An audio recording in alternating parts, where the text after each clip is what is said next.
Nebraska's 28-10 victory over Colorado was one for the ages. And over the last couple of days, I've rewinded the tape to find some risers and fallers for the Huskers after week 2. Guys who are playing above expectations, below, and everything else in between. So really quick, we have a lot to talk about today. Hey, if you're fired up about Nebraska starting off 2-0, I know I am.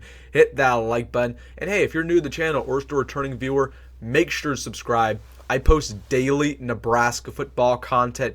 Nobody else on Husker YouTube is doing that. So if you're a diehard fan of this program, make sure to subscribe. You are not going to regret it. But without further ado, let's get into it, talking about my risers and fallers for Nebraska football after week 2. And let's start it off with arguably the biggest riser on the roster. This should not be a surprise. Ja'Cory Barney Jr. Now, officially, according to Pro Football Focus, he is the highest graded player on Nebraska's team versus Colorado. He had 6 receptions for 29 yards, but that stat line does not do him justice. He had a couple plays that came back because of penalties, had a nice one-handed catch that came back along with a big 30-yard catch and run. So Ja'Cory Barney, he's so slippery, he's so elusive and fast, and you'll notice he's not on the field for most of the game, but Matt Rhule checks him in for 1 or 2 plays, and every single time Ja'Cory Barney gets the football because Matt Rhule checks him in and wants to have the ball in his hands because of how electric he is. So Ja'Cory Barney, let's start to raise the expectations. We're talking about a guy who could potentially be a future All-American. He might start for Nebraska as the year progresses, and he's absolutely going to start next year. But Ja'Cory Barney, he's special. I mean, he's in talks about, like, remember Wan'Dale Robinson, how good he was in 2019 as a true freshman. Ja'Cory Barney's in that same conversation. So Ja'Cory Barney is special, and he's going to be a heck of a player for the Huskers. My second player, this time a faller for Nebraska, both Bryce Benhard and Turner Corcoran at those offensive tackle spots. Listen, it's a roller coaster experience watching those two play football. I'll give them credit right off the bat. They were good in the running game once again versus Colorado. But in the pass pro, Turner Corcoran and Bryce Benhard graded the worst out of any Nebraska offensive lineman with 40 grades. That was their grade, was 40, which is, if you're not familiar with Pro Football Focus, that's horrific. That's one of the worst grades you could possibly get. So they were both really, really poor, gave up a couple pressures. Bryce Benhard had a crucial holding penalty that came back, that brought back a big first down conversion. So again, it's just a common issue with these guys. They need to clean it up. They're both leaders. They're both seniors. We know they're good in the running game. I'm not concerned about them in that aspect. It's the pass pro, and that's more important when you're an offensive tackle, because that protects your true freshman quarterback. You got to clean it up. You got to clean up the penalties, and for that reason, those two are my fallers. Let's go back to a riser. So I had 2 fallers. Now I'm going to give you 2 risers who both play the same position. Mekhi Bayer and John Bullock balled out versus Colorado. So Mekhi Bayer was my defensive MVP. He led the team in tackles. He had a great PFF grade. But John Bullock also was phenomenal. He's just a straight-up dog, straight-up Midwestern football player. He had a big 4th down stop that really sealed the deal versus Colorado. Man, just really explosive. He played awesome. So both of those linebackers had some really good snaps versus Colorado. And honestly, Stephon Thompson got in the game. I thought he looked pretty all right. Vincent Shavers got some reps. The entire linebacker core in general played very well, not only in week 2, but in week 1. This was a positional group I was worried about in the offseason. I'm not worried anymore. Mekhi Bayer and John Bullock playing very well and getting leaders on that defense. And they honestly complement each other, right? Mekhi Bayer is more of that Levante David freak type of athlete. Can go anywhere, super fast, super explosive. Might not make the best read or the best decision at times, but he'll always get back to the ball carrier. And then John Bullock's just your standard Big Ten linebacker. He's not necessarily physically impressive, but he does all the right things, and he's a great tackler. So linebackers there are my risers.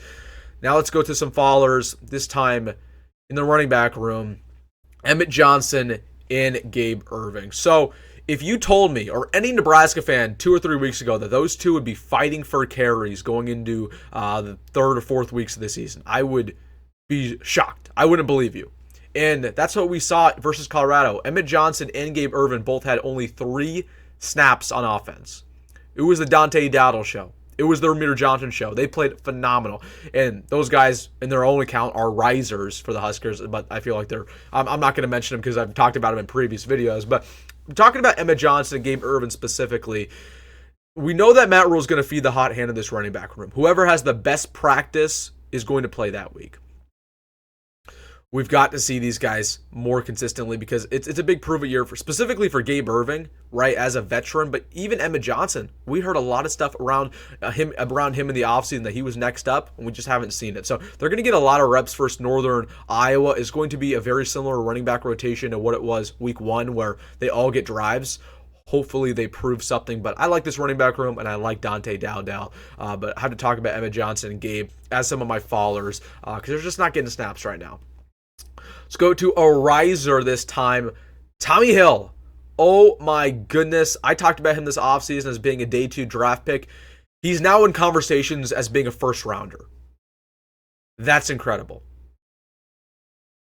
Tommy Hill, the first round draft pick. I'm not sure if I believe it just yet, but I could see it. And that's how good he's playing these first 2 weeks. Now, he was the highest graded player on defense for the Huskers. He had a pick 6, great ball skills. Honestly, shut down Travis Hunter when he was guarding him. So, Tommy Hill, we knew he was going to be good. He's great. He's phenomenal. And he's had some 2 great weeks for the Huskers. Let's go to a faller now. Janiron Bonner had a really rough day for the Huskers versus Colorado. Was the lowest graded starter on offense for the Big Red, 0 catches. But that wasn't really anything I was concerned about. Like, I wasn't concerned about him not catching the football.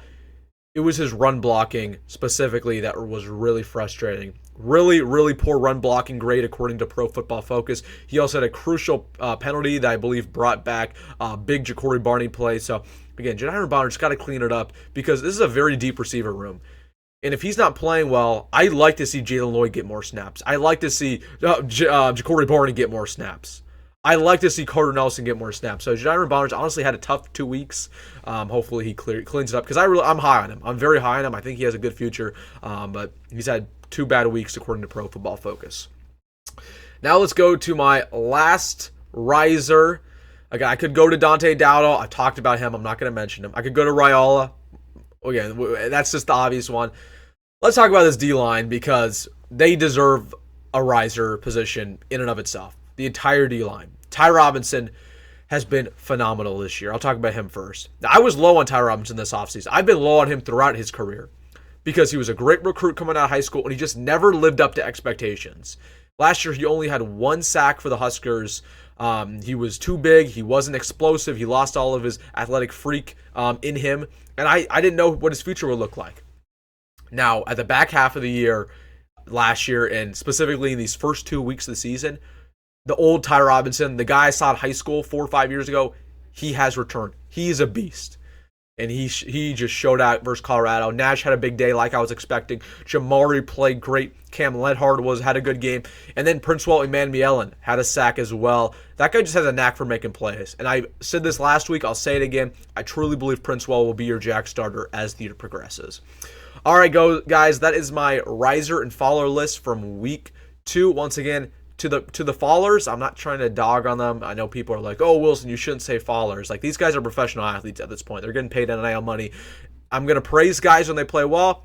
I'm going to also speak about the guys who didn't play well, but also try to put it in a positive light. It's just the way it is. That's what we do on this channel. I'm not going to sugarcoat things. But I'm also going to be honest with you because that's what you're looking for from a Nebraska content creator. All right, guys, let me know down below, who are your risers and fallers throughout Nebraska's Week 2 performance versus Colorado? If you made this far in the video, make sure to hit that like button and subscribe. And as always, folks, go Big Red, go Matt Rhule, and see you in the next one.